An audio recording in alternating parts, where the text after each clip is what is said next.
मालवनी में जहरीली शराब सप्लाई करने वाला सरगना मंसूर लतीफ खान उर्फ अतीक दिल्ली के सीलमपुर से गिरफ्तार। मामला सामना आते ही भाग गया था।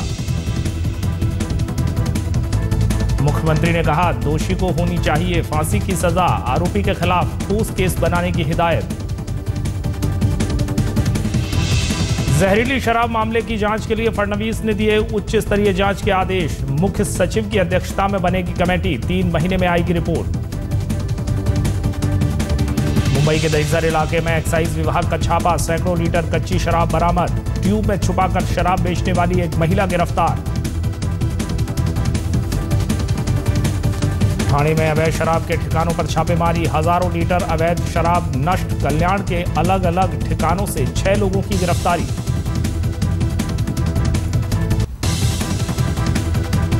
मुख्यमंत्री फडणवीस ने शिक्षा मंत्री विनोद तावड़े की डिग्री को दी क्लीन चिट। कहा, तावड़े ने नहीं दी कोई गलत जानकारी। इस्तीफे का सवाल ही नहीं। तावड़े की बीई इलेक्ट्रॉनिक्स की डिग्री पर विपक्ष ने उठाए थे सवाल। पुणे की संत ध्यानेश्वर यूनिवर्सिटी यूजीसी और एआईसीटी से मान्यता प्राप्त नहीं। महाराष्ट्र के गृह सचिव ने लंदन में ललित मोदी से मुलाकात पर राकेश मारिया की रिपोर्ट मुख्यमंत्री को सौंपी। आखिरी फैसला लेंगे फडणवीस। मारिया के मुद्दे पर आज सीएम ने ली थी हाई लेवल मीटिंग। मारिया के अलावा डीजीपी और एडिशनल चीफ सेक्रेटरी भी थे मौजूद।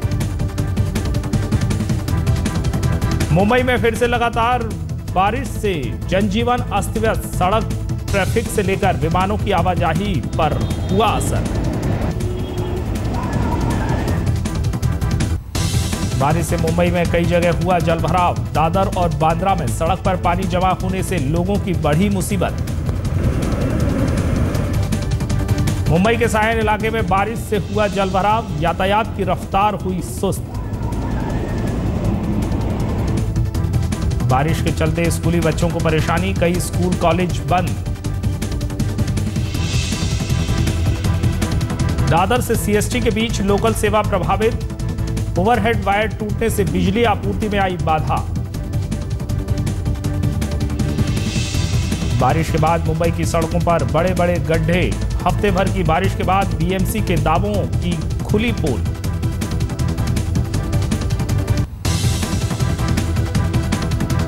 कल से बढ़ेंगे ऑटो टैक्सी के किराए। ऑटो के न्यूनतम किराए में 17 से होगा 18 रुपए तक इजाफा। टैक्सी का 18 से 19 रुपए। ऑटो किराए पर बॉम्बे हाई कोर्ट को महाराष्ट्र सरकार का जवाब। कहा, नई कमेटी की रिपोर्ट आने तक हकिल कमेटी के सुझाव के हिसाब से बढ़ेंगे किराए। हकिल कमेटी पर वैधता पर पहले ही दायर है जनहित याचिका। महाराष्ट्र के सांगली में बहन की खुदकुशी का बदला लेने के लिए भाई ने की 3 महिलाओं की हत्या। दोस्तों के साथ बहन के ससुराल पर किया था हमला। मौसम की जानकारी देने के लिए बनी बीएमसी की मोबाइल ऐप को अब तक सिर्फ 241 मुंबईकरों ने किया डाउनलोड। बीएमसी ने कहा, जल्द जनता तक आक्रामक तरीके से पहुंचाई जाएगी ऐप की जानकारी। जलगांव के मुक्तेनगर में बनेगा सरकारी कृषि कॉलेज। महाराष्ट्र कैबिनेट ने दी मंजूरी। अगले 5 साल में दिए जाएंगे 6,569 लाख रुपए।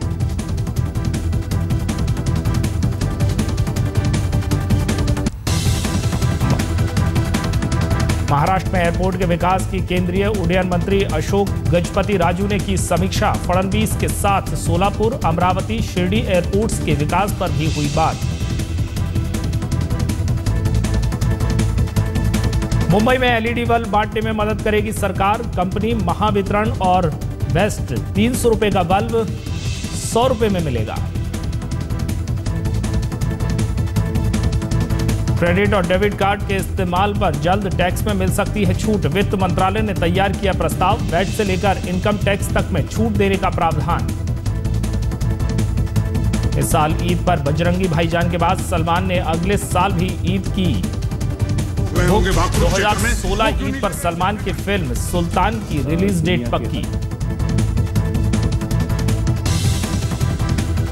यशराज के साथ अपनी दूसरी फिल्म सुल्तान की शूटिंग नवंबर में शुरू करेंगे सलमान। अली अब्बास जफर फिल्म के लेखक निर्देशक।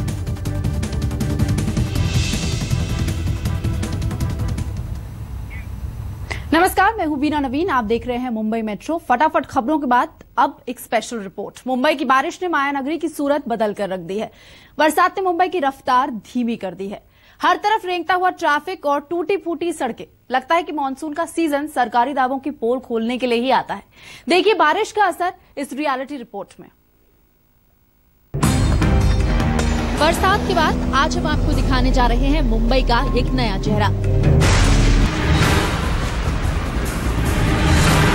मॉनसून शुरू होते ही बदल गई है शहर की शक्ल।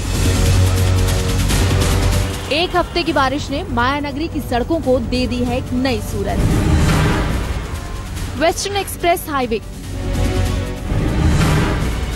Vile Parle,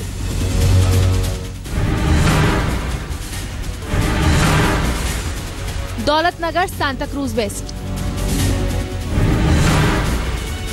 MIDC Andheri east, SEEPZ, highway Andheri east, eastern express highway Jogeshwari. बारिश शुरू होने से पहले भी हमने मुंबई की सड़कों का जायजा लिया था। तब मुंबई की सड़कें ऐसी दिखती थी। BMC ने भी दावा किया था कि मानसून से पहले उन्होंने सड़कों के रखरखाव पर 14 करोड़ रुपए का खर्च किया है। गड्ढों को भर दिया गया है और इस बार बारिश में सड़कों का हाल बेहाल नहीं होगा। लेकिन मुंबई की चिकनी दिखने वाली सड़कें हफ्ते भर की बारिश की मार भी नहीं सह पाई और नतीजा सबके सामने है। मुंबई में वेस्टर्न एक्सप्रेस हाईवे पर ये एक बड़ा सा गड्ढा आप देख सकते हैं। इसमें तो आदमी बैठ भी सकता है, इतना बड़ा ये गड्ढा है। सोचिए अगर कोई राह चलती यहाँ से बिना देखे अगर नहीं दिखा किसी को तो इतने बड़े गड्ढे में कोई आराम से गिर सकता है। अभी जैसे बरसात शुरू हुई उससे पहले ये गड्ढा था यहाँ पे। हाँ, छोटा था गड्ढा, बाद में बढ़ गया। अच्छा, इस बार की बारिश में ये गड्ढा बड़ा हो गया। तो यहाँ पर पहले भी गड्ढे रहते थे क्या? ऐसे ही पहले रिपेयर करते हैं? पानी जाने के लिए रखते थे ऐसा गड्ढा छोटा वाला। अच्छा। बाद में बढ़ गए। हमने मुंबई के कई इलाकों का जायजा लिया, लेकिन लगभग सभी इलाकों की सड़कें एक जैसी थी, गड्ढों से भरी। ये देखिए तकरीबन 2 मीटर लंबा ये यहाँ पे बड़ा सा पॉट होल है। हम इस वक्त MIDC इलाके में है। सड़क के दोनों तरफ जो रास्ता है वो रास्ता इस्तेमाल करते हुए लोग इधर से उधर जा रहे हैं। ये पूरा रास्ता दरअसल आप देख सकते हैं सीमेंट की सड़क है, लेकिन बीच में जो ये पॉट होल है इसकी वजह से बहुत पूरा एक लंबा ट्रैफिक जाम पीछे की तरफ पूरा लग जाता है इसी एक गड्ढे की वजह से। हालांकि बाकी की सड़क बेहद अच्छी है।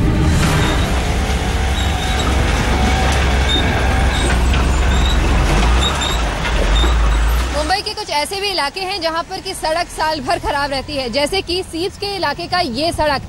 सीप्स के ठीक सामने ये सड़क है और यहाँ पर तकरीबन 365 दिन ये सड़क यूं ही खराब रहती है। यहाँ पर लोगों को आवाजाही में बेहद दिक्कत होती है। आइए कुछ लोगों से बात करते हैं। सर, यहाँ पे ये सड़क क्या अभी हाल में खराब हुई है या पहले से खराब है? ये पहले से ही खराब है। आज कितना 2-3 साल से भी तो ऐसा ही चल रहा है। आज आपने थोड़ा बहुत डाल देते हैं मसाला बस अपना तेल लगा के निकल जाते हैं। अच्छा, लेकिन खराब ही ऐसे ही खराब है। ये कोई ऐसा है रोड बना ही नहीं है पक्का कि ये रोड बनना चाहिए। अब जब तक बारिश चलती रहेगी तब तक ये गड्ढे भरे नहीं जा सकते, यानी मुंबई की शक्ल सूरत ऐसी ही रहने वाली है। हालांकि BMC ने शुक्रवार को हुई तेज बारिश के बाद बीच बरसात गड्ढे भरने की एक नाकामयाब कोशिश जरूर की थी, जिसके बाद सड़क बनाने के लिए इस्तेमाल किया गया टार गाड़ी चलाने वालों की दिक्कतें ही बढ़ा रहा है। हर साल मानसून से पहले मुंबई की सड़कों की मरम्मत के लिए BMC करोड़ों रुपए का खर्च करती है। पिछले साल 30 करोड़ रुपए खर्च किए गए। इस साल तो MMRDA की सड़कों का रखरखाव भी BMC के जिम्मे आ गया, जिसके बाद भी सिर्फ 14 करोड़ का खर्च किया गया। अब इसी से अंदाजा लगाया जा सकता है कि बारिश के बाकी सीजन में मुंबई वालों को क्या दिन देखने पड़ सकते हैं। विद्या, मुंबई आज तक। मुंबई जहरीली शराब कांड में नया खुलासा हुआ है। आज तक के हाथ ऐसे दस्तावेज लगे हैं जो ये संकेत देते हैं कि पुलिस को इलाके में अवैध शराब बेचे जाने की पूरी जानकारी थी। इस बीच मुंबई के मालवाड़ी में जहरीली शराब बेचने वाला मुख्य आरोपी दिल्ली के सीलमपुर से पकड़ा गया है। मुख्यमंत्री देवेंद्र फडणवीस ने कहा है कि इस मामले में दोषी को मौत की सजा मिलनी चाहिए।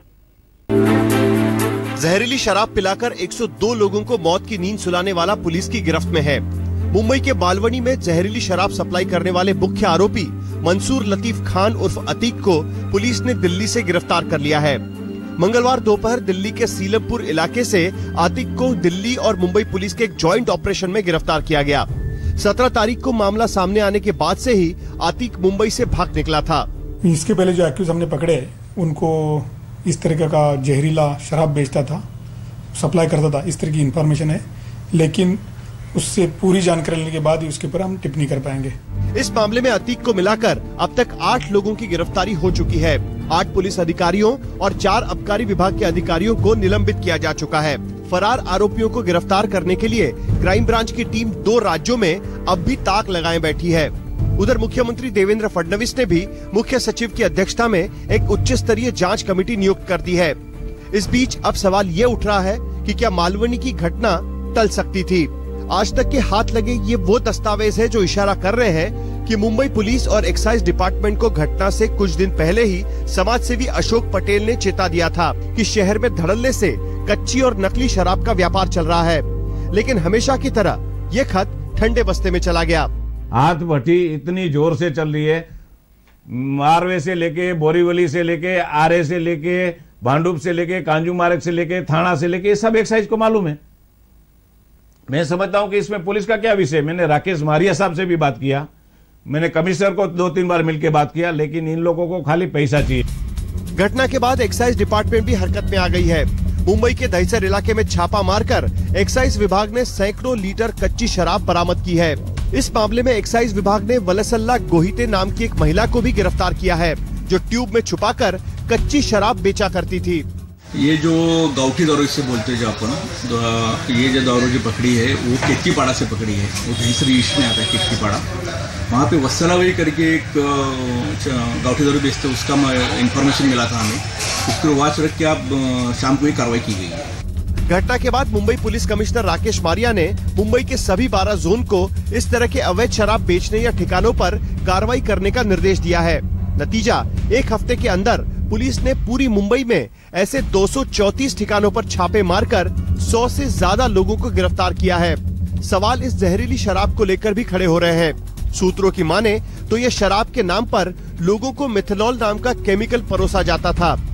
कम मात्रा के मिथेनॉल को ज्यादा बनाने के लिए पानी मिला दिया जाता था, जिसके रिएक्शन की वजह से ये लोगों की जान के लिए खतरा बन गया।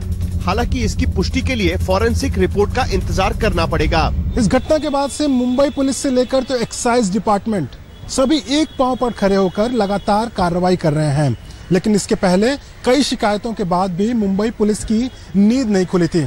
हर बार की तरह वही हुआ कि जब तक लोगों की जानें नहीं गई तब तक पुलिस की नींद नहीं खुली। कैमरामैन सचिन सावंत के साथ मुनीश पांडे, मुंबई आज तक। मुंबई मेट्रो में आज बस इतना ही। कल फिर हाजिर हो जाएंगे मुंबई की तमाम खबरें लिए। फिलहाल दीजिए इजाजत, लेकिन देश और दुनिया की बाकी खबरों के लिए आप देखते रहिए आज तक।